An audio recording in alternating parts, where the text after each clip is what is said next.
היי מוכשרים שלי! היום נלמד להכין עגור מאוריגמי, אומנות קיפולי הנייר. למה אנו זקוקים? דף לבן של מדפסת, מספריים, או אם יש לכם בבית דפים מוכנים כבר, ריבועים לאוריגמי. וזה הכל. סדאקו סאסאקי הייתה גיבורה לאומית יפנית וסמל לשלום עולמי. היא קיפלה 1,000 עגורי אוריגמי עקב אגדה יפנית שכך התגשמו משאלותיה. היא הספיקה לקפל רק 644 עגורים לפני מותה, כשהיא הייתה רק בת 12, אבל את היתר השלימו החברות שלה.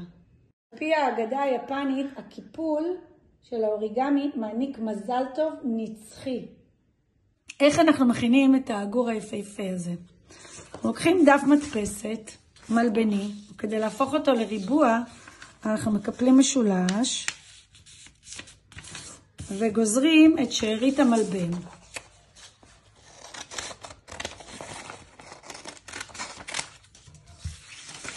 מקפלים גם משולש לכיוון השני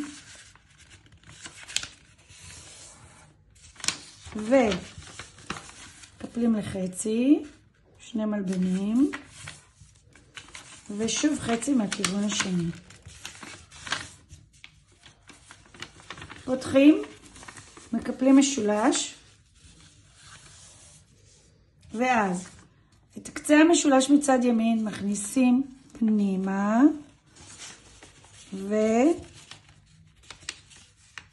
ומקפלים. אותו דבר אנחנו עושים בצד הזה.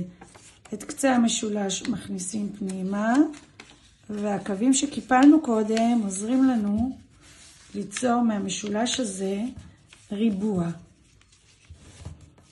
יש לנו ריבוע שבפנים כל המשולשים, ואנחנו ממשיכים. מכניסים מצד ימין, מכניסים משולש עד החצי. צד השני בדיוק אותו דבר. משולש. הופכים את הריבוע ועושים בדיוק אותו דבר מהצד השני. משולש מימין ומשולש משמאל. נוצר לנו צורה של דלתון, כמו עפיפון.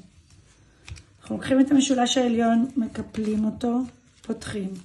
הופכים, מקפלים צד שני, פותחים. אנחנו ממשיכים לשלב הבא. אני פותחת את משולש ימין, את משולש שמאל, פותחת כלפי מעלה, ומקפלת בעזרת הקווים שכבר קיפלתי קודם לצורת דלתון ארוך.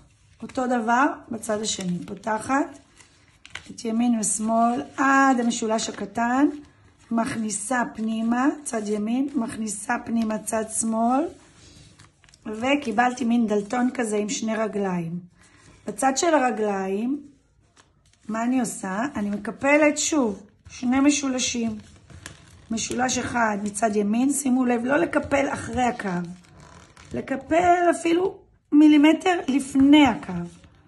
צורה כזאת, אחד מצד שמאל והשני, רק בצד אחד, והשני בצד ימין. שימו לב שיש פה שניים, אנחנו לוקחים רק את העליון, כי את זה התחתון אנחנו משאירים אותו לכיוון השני. ברגע שהופכים, אני עושה את אותו דבר בדיוק בצד השני.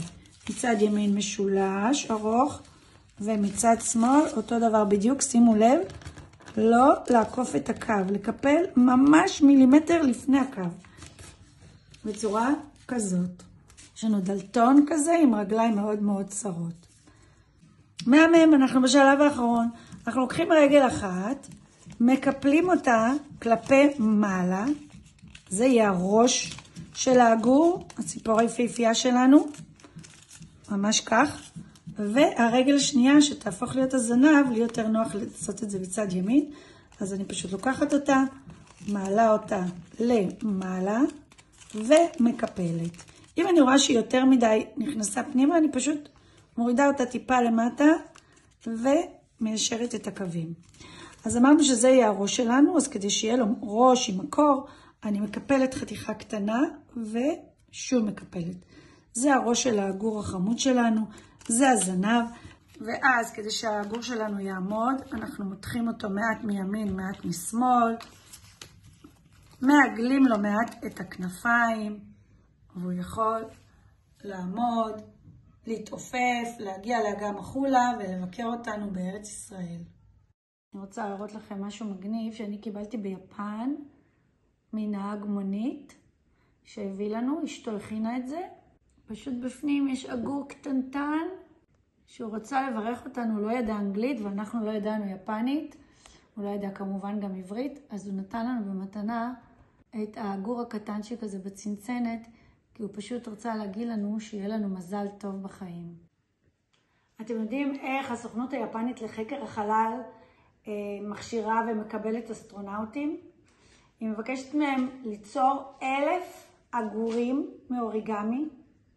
מי שמצליח בזמן הקצר ביותר להכין 1,000 עגורים מנייר, מתקבל. אז קדימה, צאו לדרך ותנסו להכין כמה שיותר וכמה שפחות זמן. פרגנו בלייק, ביי מוכשרים שלי!